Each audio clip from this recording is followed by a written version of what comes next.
Hello, Master Tron Tamer here. We're going to be working on a flicker light, and let me show you those. Here I've got one kind of jerry-rigged up that I've been working with, and I'll give you a little bit more background on why it looks like it does. But these are what we're going for. What we basically have here underneath this silicone is a little microcontroller at the bottom and an array of LEDs under here. And they're programmed to look random. It's not random because it's a program. But they're set up so that they look somewhat random as they move around and simulate a real flame.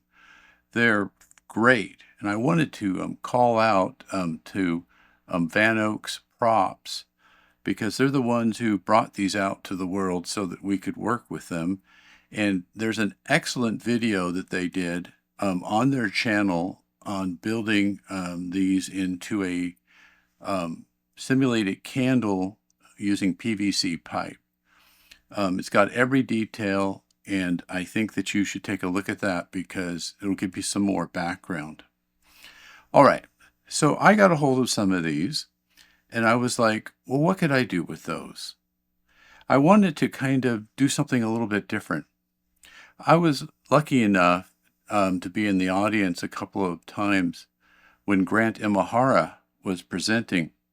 And I remember one time when a young person asked a question, because he had a question and answer session at the end, and they asked him, what makes a maker? And I thought that was the world's greatest question. And he had a great answer too. He said, when a maker is somebody, when they see something and they go, hey, that's really cool, but you know what would make it perfect? And they come up and they plus it, they come up with their own spin on it. And that's exactly what I'm going to do. I'm going to do something a little bit different with these. In his video, he shows you how you can use a buck converter to convert the power to what these need, which is in the range of 3 to 3.5 volts, and hook that up to a 12-volt supply and then put it in your Halloween haunt. That's kind of what he was showing people how to do. I thought what would be even cooler for my application is if they could go completely wireless. And then I could put them wherever I wanted them.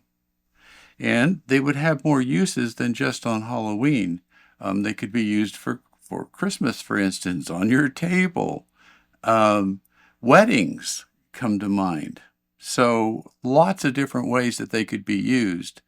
So I've kind of came up with some ideas for what I wanted to do. Now, before I get too deep into this project, and we're going to build one right here, I wanted to just give you some quick background. A lot of people who show you how to make things, myself included, often neglect to kind of show the iterations because, things don't come out perfect the first time. And I wanted to kind of share some of that with you. So my first idea was to take a small rechargeable flashlight. I picked one deliberately that had a lithium battery, so it would be rechargeable, have plenty of capacity, and I thought that would be perfect because I could put the flame in it, and then I could turn it on and off, and if I wanted it to look like a candle, I was going to build a plastic tube to go over it. And now I've got something that I could put on display. And I worked that design for a while. And this was the plastic one I came up with. Now, it opens up really easily. The lens has to come off.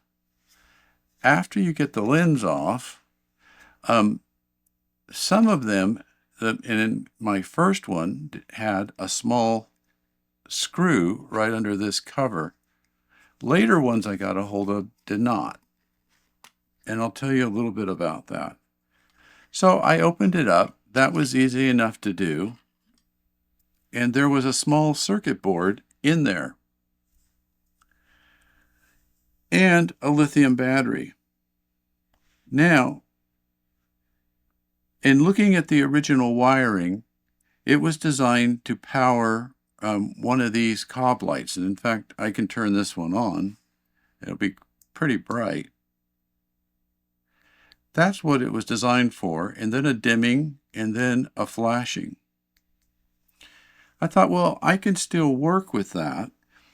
The problem is, for this little LED, rather than use a current limiting resistor to do kind of a voltage dividing circuit, which is common, what they're doing is something called pulse width modulation, where they're changing the width of the pulse in order to change how much voltage and current go to the LED.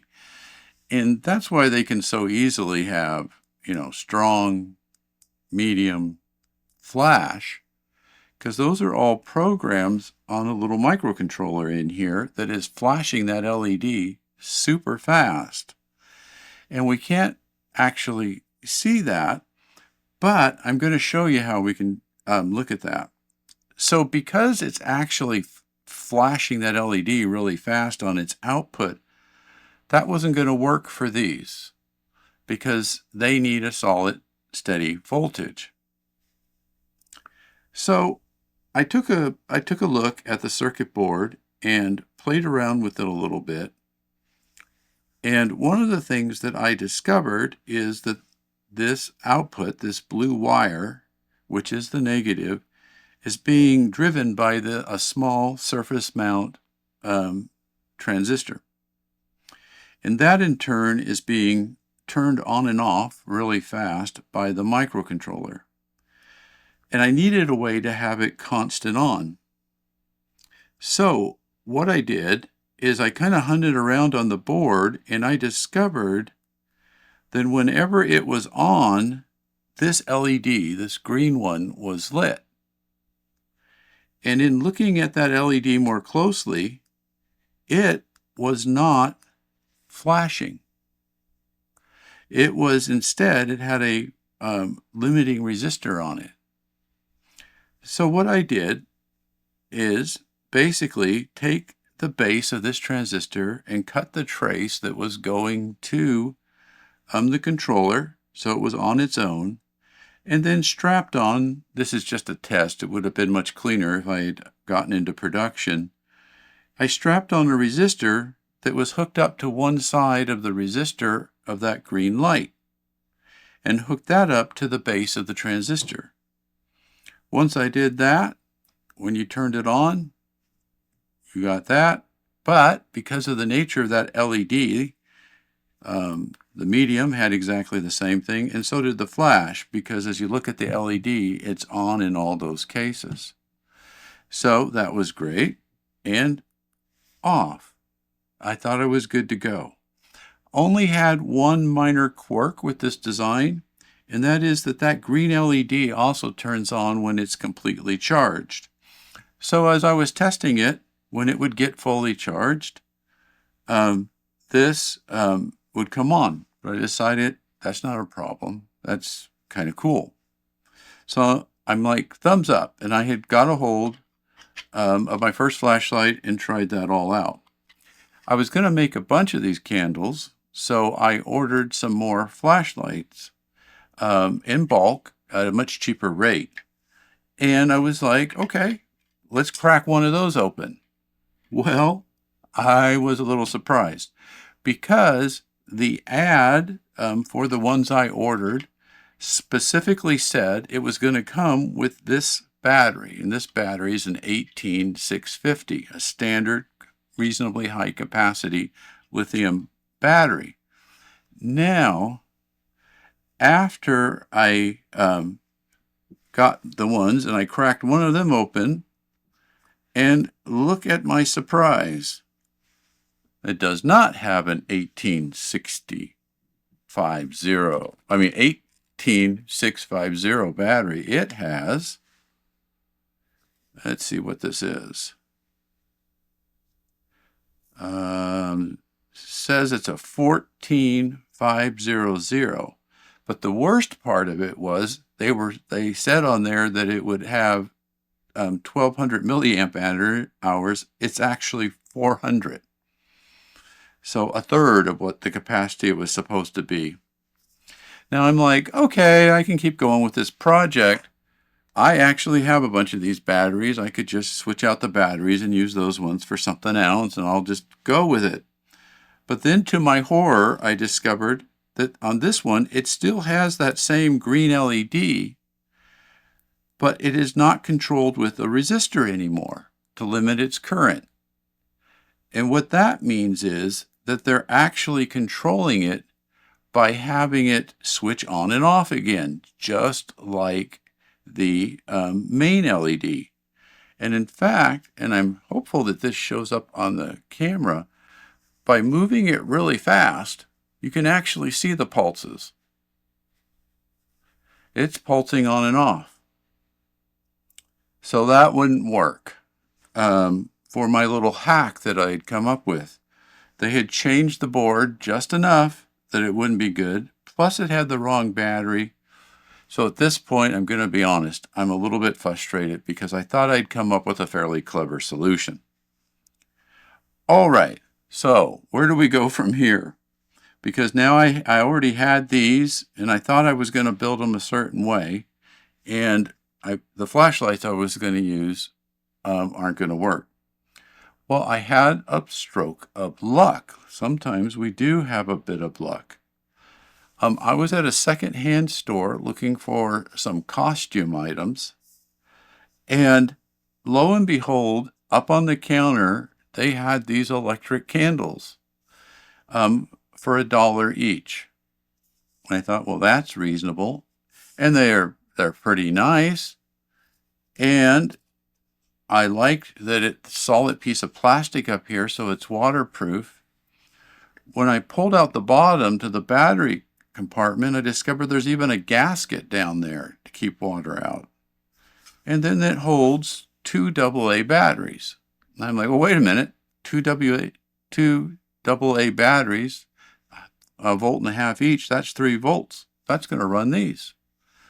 And I'm like, hey, this is an opportunity to do something completely different. So I wanted to tell you this fairly long-winded story because sometimes when things don't work out the way we want, we end up with something better than what we would have done in the first place. Now, I bought out what they had, which was a dozen of these, and they come in different sizes in the set. I since went out and looked on Amazon, and I discovered what I think is this exact same electric candle. And they're not that expensive. I still got them a little less than half price by getting them at $1 each. But for a little over $2, you can have a set of 12, and they're great. Now, however, as far as a flame effect, not quite as good. So it actually has a single LED inside, and we'll be taking it apart in a minute. It does have a little microcontroller in it, which varies it and flickers it a little bit. So it's not bad. It's just not as good as these could be. So, I decided, why don't we marry that technology? This goes back to my Grant Imahara story. This is how we could make this a little bit better. We'll use this, and we'll use this, and we'll come up with a better solution. And before we get going on the make, we're almost there. Let me show you how that turned out, because I've got one that's done. And I am really happy with this. I like how it's translucent. That kind of looks like real wax. And I have sealed this up so that it's waterproof again, so I can use it outdoors. And here's another one. So I'm actually really happy with these. So I thought, hey, I'll share that. All right, let's go through the make now. and we'll see how we could make these. So I'm going to start with a smallish one. Let's see, what do we got here? Yeah, I think I want to do it with this one because it's going to be better to illustrate what's inside for you. And I'll go through all that with you. So the first step, open it up, remove the batteries. Oh, you know, that reminded me of an important safety message I wanted to leave you with. Now, I felt perfectly comfortable cracking open this flashlight case with the lithium batteries in it. But lithium batteries are actually dangerous. If they're shorted, they can catch fire. So that's something you need to be really careful with. I have the background and the experience that it's not as big an issue for me, but I wanted you to be cognitive that there can be an issue, and safety first. All right, once I have got the battery door out and I pulled out the waterproof bottom, it's not too tough to get this out of here. What I did is into where the little battery catch goes, I can just put my pliers in there and give it a pull, and out it comes. And we can take a look at what we've got here. So this piece of it is the battery holder, and then it has a small circuit board. Here's the single LED that it has. It too has a little microcontroller, even has a crystal on the board. And another thing I discovered is it has an IR sensor. So it's meant to be remotely controlled. So that's cool. I looked at those ones that I found on Amazon, and sure enough, they have a remote control. So that is what that was designed for. So what we're going to do is remove this board and put this in its place and make our new candle. Seem good? All right, well, let's get going. So to do that, we need to borrow some stuff from this one. Let me get my soldering iron warmed up, and we'll go ahead. And while I'm doing that, I'm going to show you how we're going to end up mounting this. So I actually produced these spacers. And these spacers will mount right on top of here, like this. And then this great flicker bulb can go right into it. And now we have created it, and it's nice and stable. So this is a pretty straightforward 3D printed design of mine. If anybody is truly interested in doing what I've done here, send me a text message and I'll be happy to share the STL files for anybody else who wants to do it. And then because these come in 3 sizes, I've got 3 sizes of these mounts. This was for the intermediate candle, and this is for the tall candle.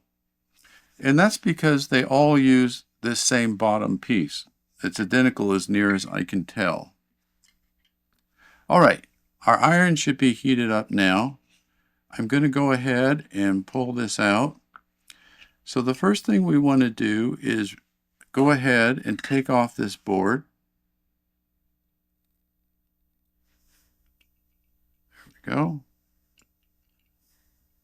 And I don't have batteries in there. Always good to double check that. All right. And I have previously double checked that this is indeed the -1 and this is the plus. So we don't have to worry about that. And now we just need to solder those on to here, and we should be almost ready to go.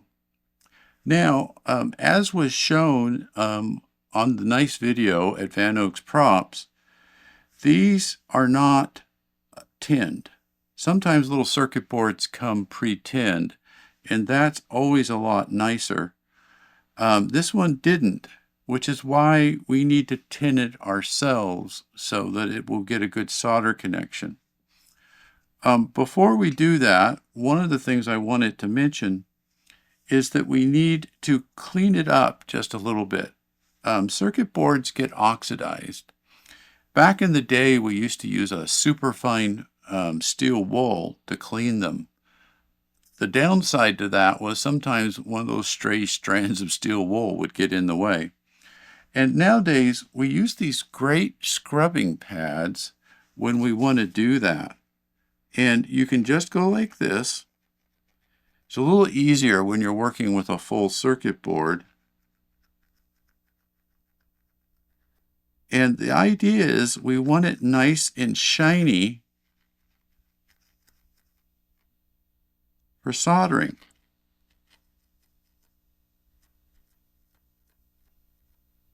And that's looking pretty good.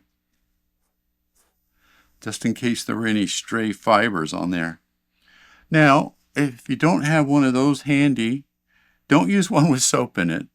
It has to be one like that. Another way of cleaning it is to just gently scrape off the oxidation. You have to be very careful. You don't want to scrape away the copper, but just a really gentle little scrape. That will also get you to shiny metal, which is what you want. All right, once we have got that, the next thing we want to do is tin it. So I'm going to go ahead and we'll do that. Keeping it from moving will make things work a little bit better. I'm going to give myself a little more light so I can see what I'm doing. And yep, that looks ready to go. So we need to put just a smidge of flux on there. The flux can get away from you sometimes. I like the little bottles like this.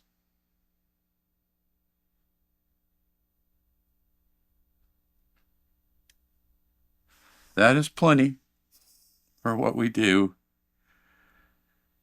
And let me put this back on here. And of course, I'll put links if you want to get any of these for your own projects. And then I'm going to tin it. I don't think I need the light. I'm just thinking I want to make sure you guys can see it though. I don't think I need the magnifier for this. So I'm just heating up the pad just enough so that some solder will melt on it.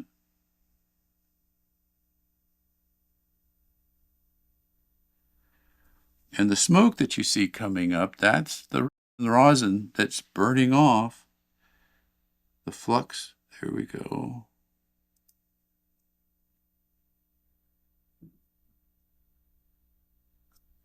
All right. That should be good. So now we're ready to hook it up to this. And I am trying to think of how I want to do this so that I can show it to you at the same time. I had pre-positioned this here because I thought the height might be good. But it's not as great as I thought. What about my solder spool? Slightly better. All right.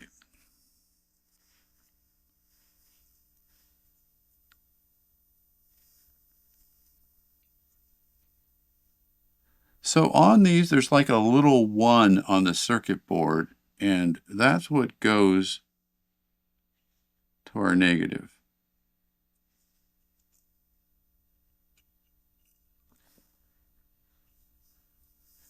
It's a little tricky.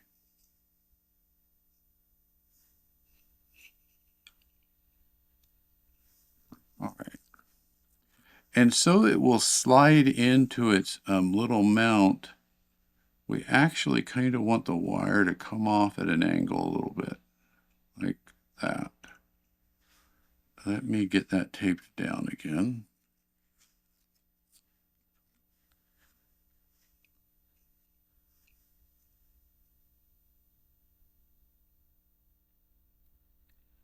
Come on, don't be obstinate.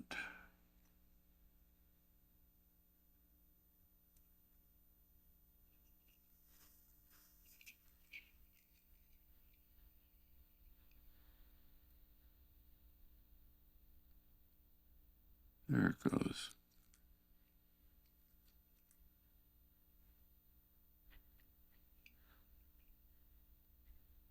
So I'm going to pull the wire off to the other side because, like I said, if I put it going the other way, it will not slide into this little bracket well. And because it's soldered and, tinned, and so is the wire, this should be a quick.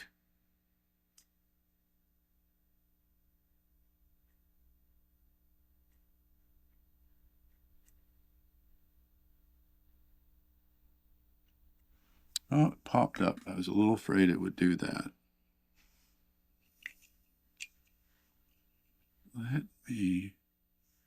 I basically need to restrain that down so that it can't do that. Let me get another piece of tape.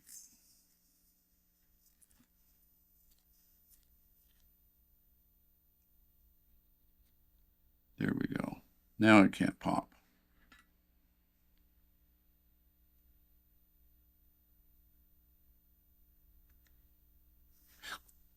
All right.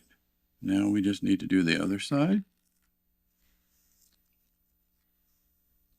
And again, I'm deliberately kind of coming at this towards the middle to make sure I can get these wires to come out where I want them to. All right. And we'll put in this one. There we go. And also pull it, and this time I'm not going to have to do it twice because I'm going to hold it down with tape.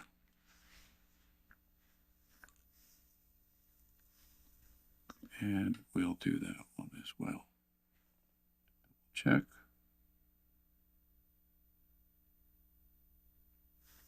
All right. That's the soldering for now. Let's go ahead and take that off.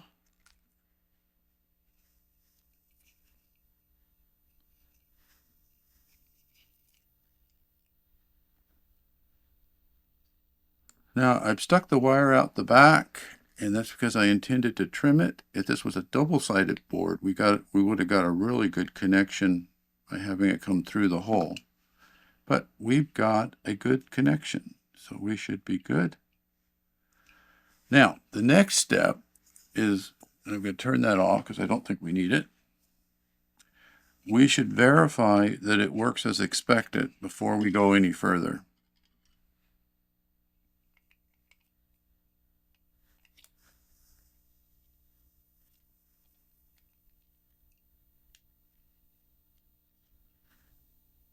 Looks good.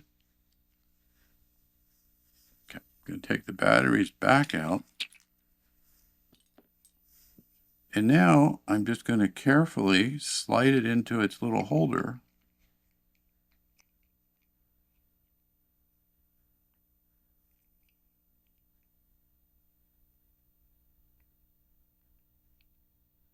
Be careful because the board is very thin. Push the wires kind of out of the way. And this part is done.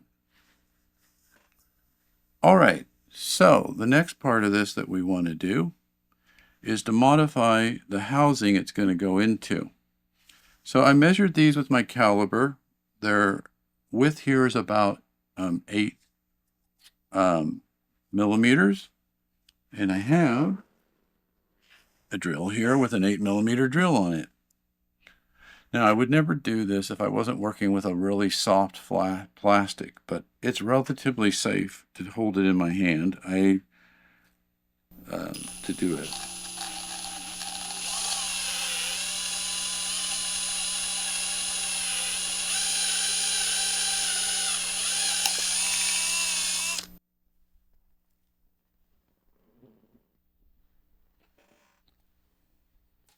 Probably even safer to put it in a vise, but now this took off this little plastic cap, and this will now all go together, and that's what I did with my first attempt here. That's what this one is. And I hope you can see this from the above camera. It is exactly like this and then finished. For my next attempt, I decided to go ahead and cut out the remainder of the fake little flame on the top. And that's what this one is. And I liked that one better as the result. Both look good when I use them, but that one just kind of was a little bit nicer. So let's go ahead and cut off that little remainder.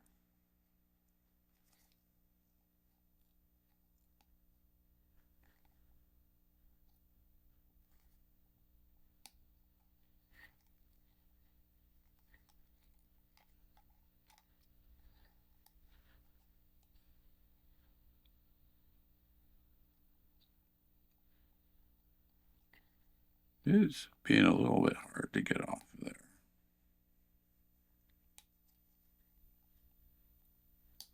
Again, working with a knife, we have to be careful.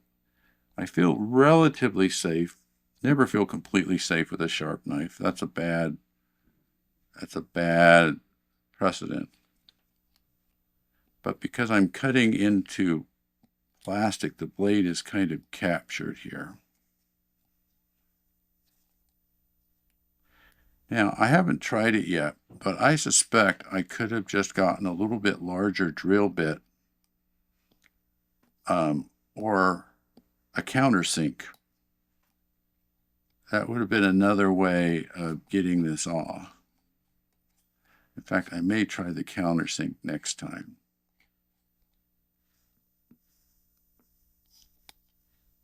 All right, so I think we're good to go here. Now, we just need to put this into here. And it turns out that that's a little bit harder than I had anticipated. So I made a tool for that. And again, this STL, let me know if you want it. Now, I printed this in ASA because I wanted that to be pretty strong. And now, look at that. I've got an insertion tool. And I'm sure in the factory when they put these together, there's some type of jig that they use for that. But now we've got our tool. Okay, make sure that is seated. Looks good. And we've already tested it.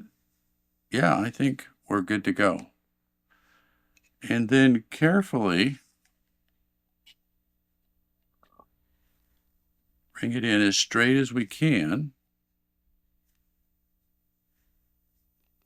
Check something really quick.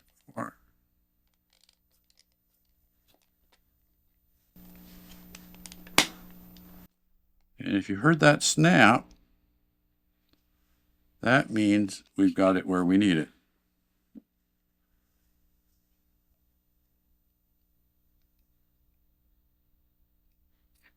And I'm just straightening this just a little bit, but it doesn't have to be perfect. Flames aren't perfect.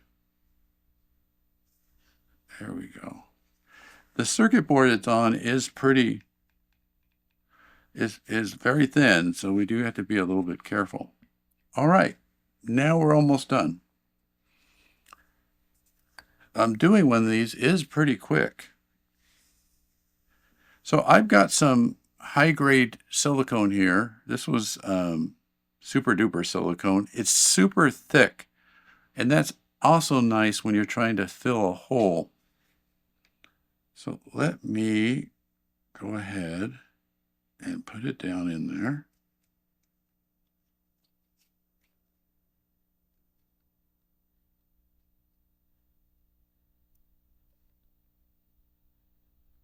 I am really having to squeeze on this to get it in there. All right. And then I'm going to just smooth that out a little bit with my finger.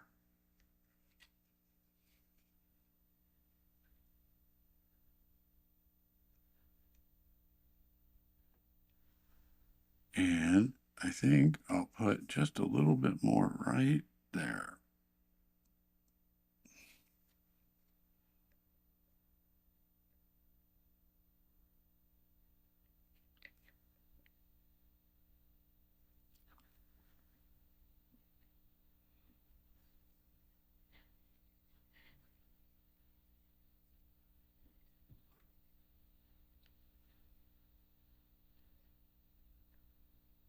All right, that should have pushed it down into the hole so that we get a pretty good seal. Because the whole goal here is to make it waterproof again, because I want to be able to use it outside. Now, that's it. It's done. But I did want to mention something to you. Where's the one that I did this method before? That's this one. I think it actually, the top of it turned out really well. But the thing that occurred to me is they have the silicone in different thicknesses. They have some really thin kind. Sometimes the one like they use for windshield sealing, but it's really thin. What I was thinking is that you could take and put a little pool of the really thin silicone in there, just a couple of millimeters up. And what that would simulate is the melted wax that you have in a candle. And I think that might even look more authentic, so I'm going to try that. But once that sets up, this is ready to be used. And this particular silicone says that it's watertight in, they say an hour, something like that. So, yeah, we could put it out tonight if we wanted to. All right, now, I'm going to go ahead and put in the batteries so that we can see what this will look like when we go to use it.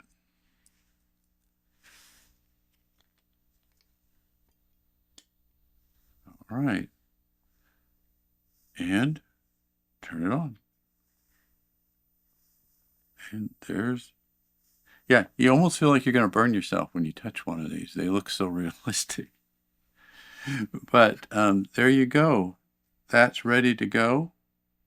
Except, like I said, for that, I think I'm going to put an extra bit of silicone in there. Got a little bit where I didn't want it. That's okay. I'll clean that up. All right. So that one's done. Then, like I said, the other bonus, I don't want to put these in yet because that silicone is drying. But you can put these waterproof things on them, and you're in good shape. That's all you need. Now, one last thing I was going to mention, and it's another reason to go look at the video from Van Oak Props.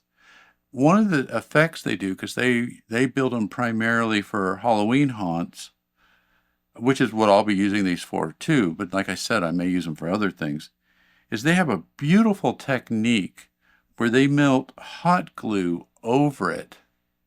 And then after they melt the hot glue over it, they then take a heat gun to it to kind of smooth it out a little bit. You have to be a little bit careful with that because the base is plastic. And then they put like a dark brown paint on it and wipe it off so that it has a really old look. Check that out. I'm going to try that with one of these just to kind of see if I like it on mine or not, or if I want to keep them like this. But it's a cool technique. Like I said, definitely worth checking out. Well, that pretty well does it. It's like I said, it's ready to use. I hope you found this video useful. And don't forget to like, don't forget to subscribe, don't forget to hit the little bell if you want to know when the next video comes out. And I'll see you in our next video.